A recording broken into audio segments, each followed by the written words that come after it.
such a genuine gem. Thank you for clicking on my video. I'm Brooke Makenna, but today's case is about a sugar daddy arrangement ending in murder. Now, this is a case that is not what it seems. A millionaire, an NFL football player, a sugar baby, an ex-wife, and a bitter business partner.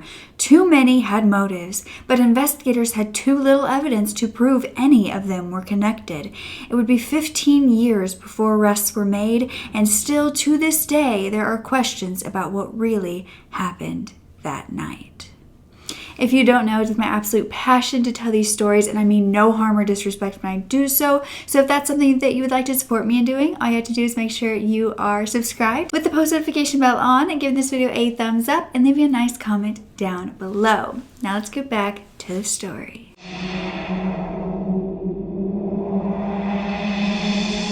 So it was 1994 in California when a murder would occur at a luxury Newport Beach home. It was November 15th when a 911 call was placed saying that they had found a deceased individual in the kitchen. Investigators arrived at the scene with no idea how or why this had happened.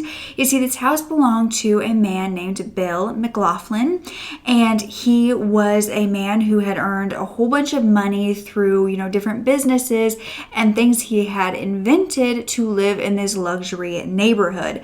Bill was a 46-year-old multi-millionaire who had found success building a blood filtering prototype. He lived in luxury with a boat and a plane, going on all the trips that he wanted. He was a well-known individual, but the problem is they didn't know who the actual victim was when the 911 call was placed. We will get into why here in a little bit. Bill's wife had left him once their 3 kids were grown. They had spent 24 long years together and they were just ready to separate.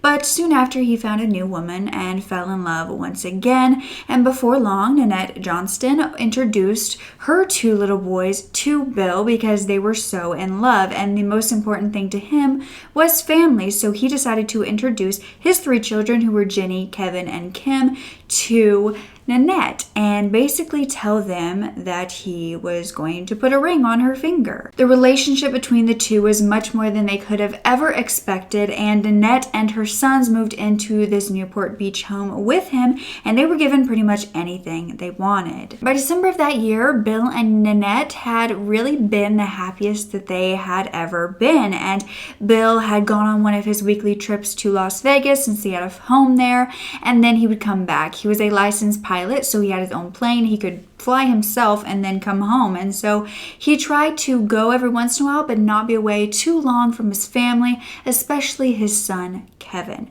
That was because Kevin was actually a 24-year-old who had gone off to college, and then he had a tragic accident. He had actually been hit by a drunk driver while he was skateboarding. This left him in critical condition. He was in the hospital for quite a long time, and Bill was by his side every single moment that he was in there, hoping for his recovery because he was in a coma.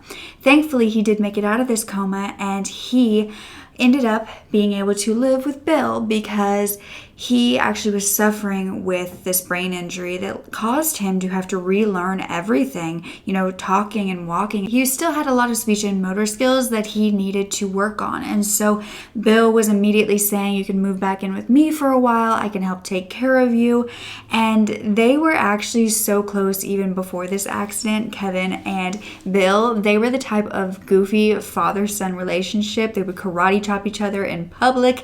They just, tried to have fun wherever they were at, and they both had that, kind of childlike behavior ingrained in them, and so that's how they got along so well, even after his parents had divorced. On December 15th, which was a Thursday, it was a normal day at the McLaughlin household, and that is when it was around 9 p.m. and gunshots would ring out. The next thing anyone knew, a 911 operator was being called.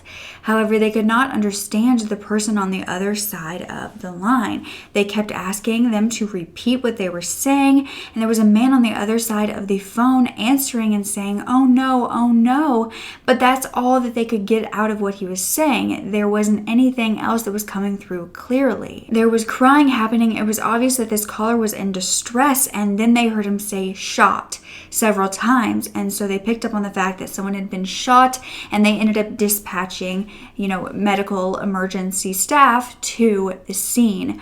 But then they caught on to something that they believed he was saying was his dog being hurt. He was saying something that started with a D when they asked who's hurt, and so they said, "Is it your dog?" And that is when they heard for the first time, "Dad." And they realized that it was his dad. Investigators arrived to find a Kevin McLaughlin sobbing over his father's body that was lying on the kitchen floor in his blue bathrobe and his slippers, and he was riddled with bullets. His chest was bloody, and they ushered Kevin off the scene, of course. And the forensic analyst decided to comb the scene. They found shell casings around his body. It was from a 9mm Beretta handgun, and they also found 2 house keys. One of them was already in the door and had been left there, and another was on the patio, where that doormat normally is. It was right next to there, just lying on the ground as though somebody had dropped it and forgot to pick it up. Investigators quickly realized that the reason the operator couldn't understand anything happening was because of Kevin's brain injury, and so once they realized this, they were taking it easy on him. They weren't forcing anything because he was obviously in distress as well, and that made it even harder for him to talk. But Kevin was more than willing to try to help figure out who had done this to his father. He said that he was sleeping upstairs. He was actually listening to some music and some headphones, so he couldn't hear much. But he had had dinner with his father, and it was just them in the house. And then he had gone upstairs to listen to his music. And after a little while, he heard what he thought was gunshots. And this was around 9 p.m. So he needed to go downstairs. The problem was going downstairs was still hard for him. So it took him a little while of going down the stairs very carefully. He got to the bottom, and that is when he found his father that was already deceased, and he immediately called 911. He tried his hardest to communicate with them in this traumatic time. Bill's autopsy revealed that he had been shot in the chest 6 different times, and while investigators were combing through the crime scene trying to find any sort of information or evidence, a woman showed up at the residence. Now, this was about 10 p.m. She claimed she lived there, and it was confirmed by Bill's family that she did, and that she, in fact, was Bill's fiance. So this was Nanette, and she arrived with both of her boys who were wearing soccer uniforms, and they all looked, very tired, and she wanted to know what was going on. But first, investigators wanted to know where she had been. She said, I took my sons to their soccer game, and it ended at about 8 p.m. and I left a note for Bill. This note was found inside of the residence saying that exact thing. But she also said that after that, she went shopping, and there were bags in her car from the mall that she had shopped at to prove that she did so. The receipts also said that she was there until about 9:45, and then, of course, the drive home made her come home at around 10 p.m., so the timing did make sense. She was then told what had occurred to her fiancé, and she appeared absolutely devastated. Now, neighbors in this area that was a gated community and thought to be a more upscale neighborhood that nobody had to worry about crimes happening in, they were very worried that their community wasn't being protected enough and that this could happen again. Now, investigators did quickly inform them that they believed that this was not a random shooting, that it was targeted to Bill. And his brother had even talked to him on the phone a night prior, and he said that he believed that someone was out to get him or wanted him dead. Now, investigators spent so much time looking through this home, but they didn't find any fingerprints, DNA, or a murder weapon. So they began looking into the 2 closest people to Bill, due to the fact that they had keys to get into his home. So looking deeper into Kevin and Bill's relationship, because he was the last person to see Bill, or, the one to find him, they found something in the past, not too far in the past, that could have been a possible motive. You see, after Kevin's accident, he was struggling a little bit with finding himself, with, going through all of this, getting himself back to where he was. And that is when he began smoking pot and drinking a lot. And so his father actually said, "You cannot live here if you're going to be doing that. I need you to start taking Narcotics Anonymous, going to AA." And so he promised to do so every every Thursday. Now, it was Thursday on the night of the murder, and Kevin never showed up to his meeting that night, and nobody was sure why. Yet he was either an eerily good actor or he was a very traumatized son who had just found his father on the floor, because his emotions were raw and real, and investigators did put paper bags over his hands as soon as they got there because they wanted to be able to test his hands to see if there was any firearm powder that would indicate him shooting a gun that night. These tests came back as negative. However, they were also in for a surprise when it came to Bill's fiancée. You see, Nanette and Bill's relationship was not a normal one, not one that you can really put into words. You see, she was 29, he was 55, and the two had actually met 4 years prior on a dating magazine of sorts, kind of like newspaper ads, where Nanette was asking for a wealthy man who could take care of her if she would take care of him. Nanette was this gorgeous younger woman, and Bill was instantly attracted to her, and he had just gotten out of this relationship with his wife. They had been through the divorce, and he was lonely. So that is when she was believed to become his sugar baby. Now, family members have claimed that they don't know if Bill really knew what this was or what he was getting himself into, or if he really believed that this was a relationship that was happening between the two of them. But, you know, he was wealthy enough to be able to afford Nanette, and she was beautiful, and so he was more than willing to pay for anything she wanted. Now, obviously, this moved from more of an arrangement to an engagement, and although it seemed like this fairy tale for them, investigators wondered if there was more to this story, or if possibly someone had a problem with this. Ultimately, they had no evidence against Nanette or against Kevin, yet they had a crippling feeling that this now widowed fiancé had known a lot more than she had let on. And this is when investigators started following her. Nanette was going on shopping sprees. She really showed no amount of grief even at his funeral. And at this funeral, one of Nanette's sons went up to Bill's brother and said that his mom's boyfriend was an NFL football player. Now, nobody else had any idea what he was talking about. Bill's brother ended up telling investigators this because he wanted to know if this was important to the case, and it turns out it might have been.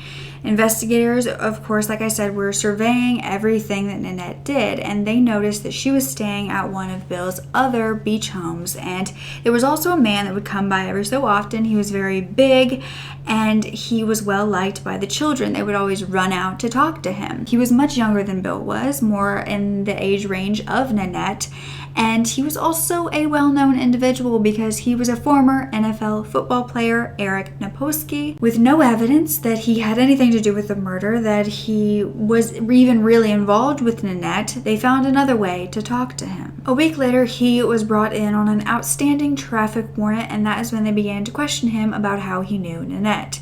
He appeared to be very evasive, and he was saying that Nanette was just his friend, and that was all. They did get him to confess that he owned 2 guns, one which was just like the murder weapon, a 9mm Beretta. He said he gave this to a friend who was on his security team named Joe. They tracked down this Joe, and he said, "I have his other gun, but I've never seen that one." Eric also claimed he had an alibi for that night. He had gone with Nanette and the boys to the soccer game where they were there till about 8, and then Nanette dropped him off at his truck so he could go change and then go to work at the local bar that he was a bouncer for. This was Thunderbird. It was a little ways away, but while he was headed there, he actually got a page saying that his boss needed him to call, and so he ended up stopping at the nearest Denny's where there was a phone and calling his boss. He said that this was around 8:50, and that is also when investigators thought that the murder had occurred, so he said there was no way he could be 2 places at once. He even had a phone bill basically to prove that he had talked on the phone around 8:50 there, and this was around 20 minutes or 12 miles away from the McLaughlin home. But Eric said at the same time he didn't mind them interrogating the shit out of him. So then why did investigators find a notebook paper with Bill's license plate number written on it?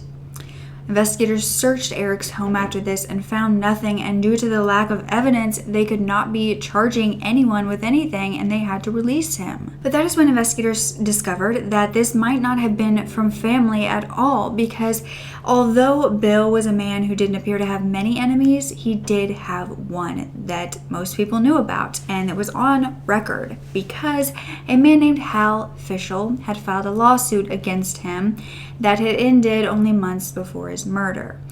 You see, Bill had grown up not in wealth or luxury. He had a working class family. His mother was a retail worker. His father worked for the city, and he had 2 brothers, and he was actually the first to go to college in California, and this was with 2 scholarships. He then went on to work very hard, and he was extremely smart and wanted to help people who were sick. The first thing he created was a new dialysis catheter, and then he began hearing that the Red Cross was asking for a easier, safer method to collect plasma from blood donors. And that is when he began creating a blood filtering prototype. He was in his early 30s when he was doing this. He had a company creating innovative technology, and at this time he also married a woman named Susan, who was a flight attendant, and they had their 3 children together after that. By 1986, Bill sold his company to Baxter Healthcare Corp., but he hadn't done this all alone. He actually did have a business partner, none other than Hal Fisher, who was a scientist who actually had the idea for the prototype. 4 years after Bill had sold the company, Hal sued Bill and Baxter Health Corp. Because he said that he was cheated out of his fair share of the royalties. Hal said he was the one that figured out how to take blood from a donor, remove the plasma, and return the blood to them in a continuous process that was safe. But Hal Fishel actually lost this lawsuit and was countersued by Bill for $9 million that he now owed Bill. This sounded like a clear motive. However, when investigators looked into his whereabouts at this time, he too had an alibi. A lot of witnesses said that he was all the way in Santa Barbara at this time. Investigators then turned their attention to another possible suspect, and this was Bill's ex-wife, Susan. Like I said, they'd been together 24 years before divorcing, but due to the divorce proceedings being about 4 years prior and ending with Bill's ex-wife getting about $4.5 million, their Hawaii beach home, as well as an annual $300,000, they didn't really see a motive because she hadn't really fought for more and she didn't appear to be, in it for money. Everyone who knew Bill said he was a devoted father. He loved fitness. He would take their golden retriever out on walks all the time. He was a charming friend with a warm smile and always asked people about their own families. He was also very involved with his business. He could talk to doctors like he was one when he was telling them about his prototypes. He wasn't one to just pass that on to somebody else.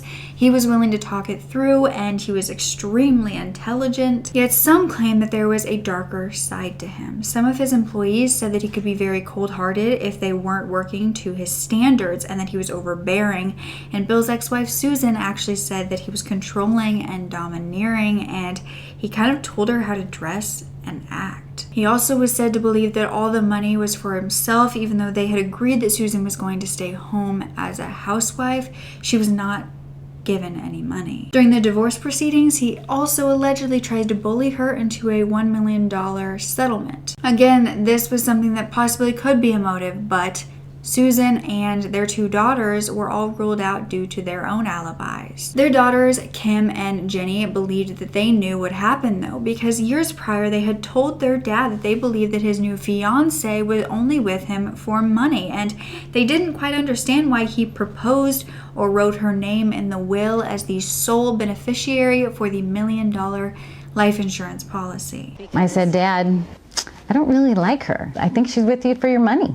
She knew how much she was worth. Yes, definitely. Nanette then sued the family after he passed away, saying that she was entitled to some of the money, and she ended up winning $220,000. While Nanette was making not so good of an impression to the McLaughlin family, she was making a wonderful impression to another family, because Eric Naposki's family were introduced to Nanette as his new girlfriend. They said that she was strong and intelligent, and they really believed she was in love with Eric and that he was in love with her, and he was smitten with her due to the fact that she invented medical equipment and she made all of her own money. She also told him she had this business partner named Bill McLaughlin, who she shared a home with just because they had real estate and money to put into homes together. Eric started to catch on soon after the murder when newspapers were coming out with articles talking about Nanette being Bill's fiance. He asked Nanette about this, and she said that they were just confused since she was his business partner. And then he asked, do you know anybody who could have done this to your business partner? And she said, yeah, there was another business partner named Hal who kind of had a better end, and she believed he had killed him. Yet Eric said that he was catching her in a whole bunch of lies, and so he really didn't even know what to believe. See, this is where I'm baffled. Okay. This is where you need maybe to fill me in. Yes, Why you're looking so hard at me. Okay? As far as I relationships. don't know if she's explained it since, but they didn't have a platonic relationship. And you know this for a fact. For a fact. And where do you get your facts from? Family members, Nanette? Nanette. She told you this too. Yeah. Okay. In a taped interview, I could get it and run This back. was no It's not way, bullshit, shape, or man. form, just a platonic relationship. Okay. She was having It was an arrangement. a nice little arrangement with Bill. She had a nice little arrangement with Bill. And what was the arrangement? What do you think the arrangement was? What did it state? Well, let me just. They had a sexual relationship. You sure? Absolutely positive. Absolutely positive. Now, Nanette probably has never told you that. Well, she probably hasn't. Exactly. You know what? She hasn't ever. So? That concerns you a little bit, doesn't it? Well, it concerns me a little bit. It concerns me a little bit. That's why I think you guys are wrong about the relationship thing. No, we're not wrong. And Eric, let me tell you something. I think Eric, you're wrong, but that might just be my stupidity or my denial, but I This think is you're not wrong. a subject that I would come in here and try to blow some story by you to get you to say something, okay? Because as far as I'm concerned, this is a deep topic that I'm not going to lie to you about. Eric then did do an interview where he told everyone that the reason he didn't tell investigators where the gun was because it actually belonged to Nanette, and he didn't want to go pointing the finger at her. But they had broken up by this point a few months after the murder. Now that's when Bill's daughter Kim was going through all of the finances for the past few months, and that included the month that Bill was murdered, that December. And that is when she noticed something very strange. There was around $250,000 missing. And then when they looked into this, it was actually a check written for that amount to go to Nanette Johnston Trust. And this was signed by their father, but this was forged. The McLaughlin family filed charges against Nanette for forging his signature, embezzling money, and she actually pled guilty to this and served 180 days. At the same time, Eric was trying to get back into playing NFL, and he was denied by the St. Louis Rams due to the ongoing investigation against him, but the Barcelona Dragons did hire him. It was out of the country. They said, "Do you have anything to do with it?" He said no, and so he began playing across the country. Everyone went on with their lives. Everyone except Bill McLaughlin, who wasn't able to. And the case went cold, with Bill's killer being free. 5 years later, his own son Kevin actually died in a drowning incident, and the entire family had to mourn a loved one once again. But 15 long years after his murder, DA Larry Montgomery reopened this investigation, and a tip was then sent in from a woman named Suzanne Cougar, and what she had to say led to the arrest of a killer. The problem was they needed to find this person that they had released before. They headed to Connecticut on May 20th. They surrounded the vehicle, pushed this individual onto the ground until they handcuffed him and then took him back to California. You see, Suzanne Cougar had claimed that Eric Kapowski had gone to her when she was his neighbor back during the time of the murder and told her that he was very angry because Nanette had started telling him that her business partner, Bill McLaughlin, had been sexually assaulting her, and they slept in separate bedrooms in the house, and that he would come into her room and that McLaughlin would basically harm her any chance he got. And so Suzanne said that Eric was angry and he threatened to actually blow up Bill's plane. Suzanne said that Eric seemed so serious that it was scary, and she said that even after the murder, she had told Eric, I don't want to know if you killed Bill or not. And that is when he joked, maybe I didn't, maybe I did, or maybe I hired someone to do it for me. It turned out that during this time that he was free, Eric had been married twice and had 2 children. He was also in a reality TV show of sorts that was like basically the dads of OC, and he also owned a gym where he would do physical training and have, personal training sessions. But investigators believed he was a killer hiding in plain sight. And Eric, from when he was a little kid, was a little football player, and in high school he actually broke a opponent's collarbone during a collision, and this just kind of gave him a high. And he said that he didn't have a father, so his coaches were really his role models, so football was everything to him. He then got a football scholarship to go to UConn, and that was amazing. However, he quit the team when he got really angry that the coach wouldn't let him play due to a shoulder injury. However, he got a second chance at a summer camp where they said they wanted him to start playing football again. And even with injuries, he would play throughout the entire season, not caring about his own health or, what it could do to his body. 2 years before the murder, he was forced to quit due to a football injury, and that is when he began an exercise program for kids at the gym that Nanette went to, and this is how the two met. However, throughout his whole life, he had been said to have a violent temper, and this even showed at the gym that they went to because he threatened the entire staff after his motorcycle was towed. But Eric claimed that threatening to blow up Bill's plane was just something he said because he was upset, not that he planned to do it. And he also explained why he had Bill's license plate number in his car. He said that when Nanette was talking about Bill assaulting her, he said, okay, then you need to move out. This is not okay. And she said, no, it's fine. He's going to be leaving anyway. But like I said, Eric was kind of catching on that she lied a bit, so he didn't believe her. So he had a friend of his go to the home and basically scout it out to see if there was another car there with her. And that is when this friend wrote down this license plate number and gave it to Eric, and this was Bill's car. Eric swore on his kids' lives that he didn't shoot anyone, but he wasn't the only one investigators were looking for. Now, Nanette was also arrested at this time to nail her for the murder as well. She had been married 2 more times since the murder. Both times were to very wealthy men that she had had a child with. Now, much of what we know about Nanette Johnston's past and her present is from her own mouth, and she is known to be a compulsive liar, so we have to take this lightly. But what I found is that she was born the firstborn to parents who divorced soon after that, and she claimed that her stepfather was abusive to her and her siblings. And as far as schooling, Nanette bragged about being a valedictorian, but then it was found that she didn't actually graduate high school at that time. She was said to be in many different relationships throughout the years. Husbands prior to Bill said that Nanette called them a horrible person, even though she was the one that was horrible. By the time she met Bill, she had a 4- and 6-year-old child who were living with her, and she also was putting ads in the newspaper to get money from wealthy men.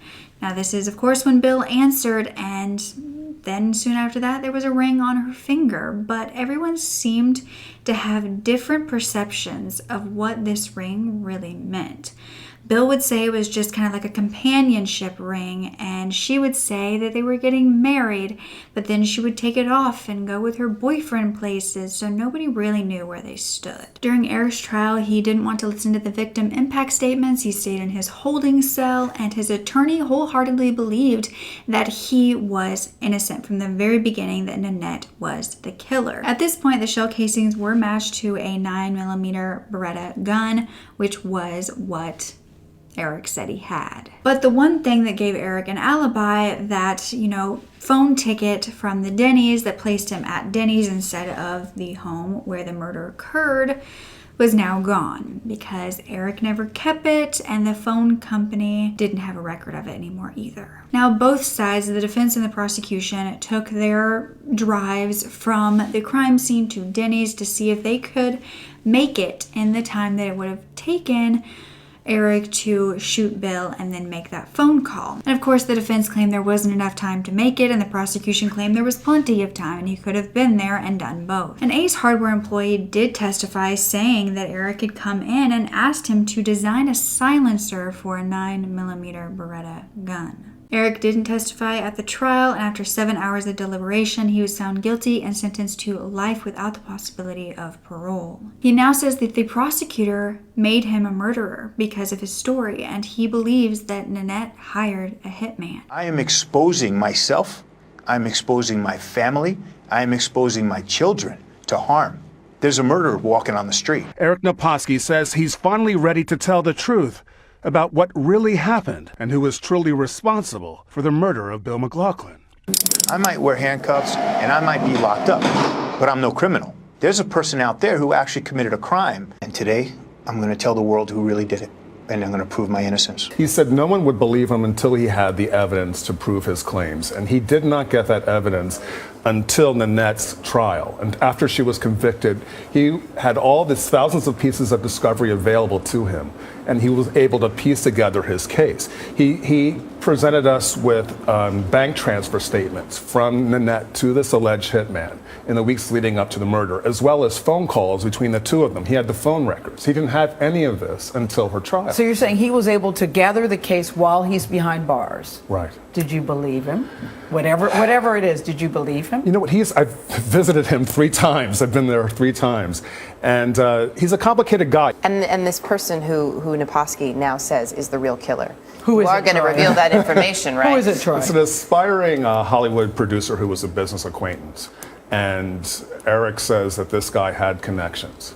And for $50,000, he killed Bill McLaughlin. During Nanette's trial, she showed very little emotion. Her attorney claimed that Eric acted out alone out of jealousy, that she was a lousy person and wife, but wasn't a killer. She was then called a manipulator of men. The video footage of Nanette being at this mall that she claimed to be the night of the murder had not been kept on file. And of course, it was erased by then, but after 3 hours of deliberation, Nanette was found guilty as well and sentenced to life without the possibility of parole. Her husband at that time, the one that she had all of those years later when she was actually arrested for the murder, was baffled. His name was William McNeil, and he was completely blown away. He said he had never heard that she was even a suspect for a murder, and that he wanted to be supportive of his wife, but everything he knew about her past was a lie. He eventually stopped taking their son to the prison to see her, and then he filed for divorce. Now, Eric Naposki has been compared to the infamous killer Aaron Hernandez, who was also a football player,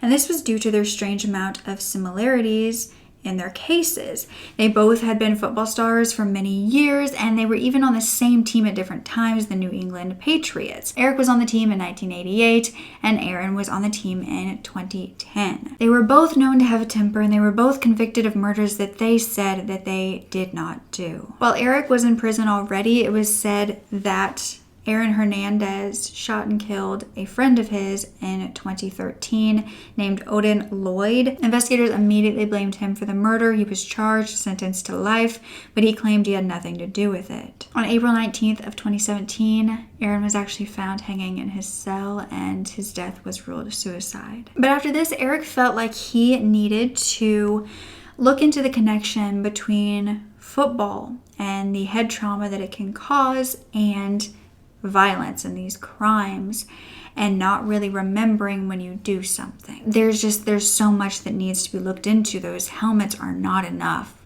to protect the brain and the skull.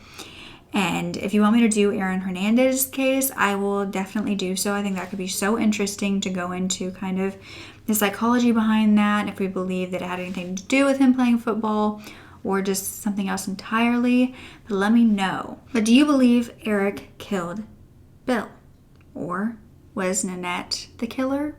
Or was she possibly just the mastermind who told Eric to do it or manipulated him into doing it by saying that she was being sexually assaulted by Bill? Or did she hire someone else entirely different to do her dirty work? I mean, why did she need $250,000 a day before his murder? I think the most heartbreaking thing is that Kevin had to answer that phone call when he was still struggling himself, and to have to be put in that situation where he needed to get his father help and he couldn't. I can't imagine how awful that felt and how much trauma that has left with him, or did leave with him, because unfortunately he did pass. He should have never been put in that situation where he had to make that call. Do you believe that Bill really wanted to marry Nanette, or was this just something that, you know, she was a sugar baby, he was a sugar daddy, he gave her a ring? She sometimes said it was because they were getting married so the family didn't ask questions. Because my thing is, why did Nanette feel so comfortable showing her boyfriend off, Eric, in public, while she knew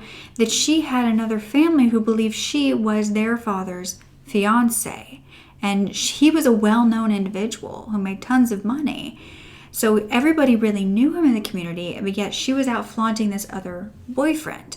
The only thing that would make sense to me is if she either didn't care, was out of her mind, or if Nanette and Bill really did have a kind of open relationship where they were like, yeah, we're going to be sugar baby, sugar daddy, and we'll be together, but you can also be with somebody else because I'm not marrying you. You know? But how do you believe this case took 15 years to solve? That's baffling to me.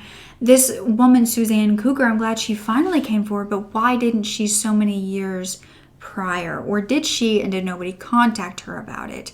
This is just insane that it went on for so long, and it should have been solved right away. But let me know what you think, because I have so many questions and I just don't even know how to wrap my head around this case. I hope they got the right people, and I'm glad that they put Nanette and Eric in jail, not just one or the other, because I think if they did it together, they did it as a team.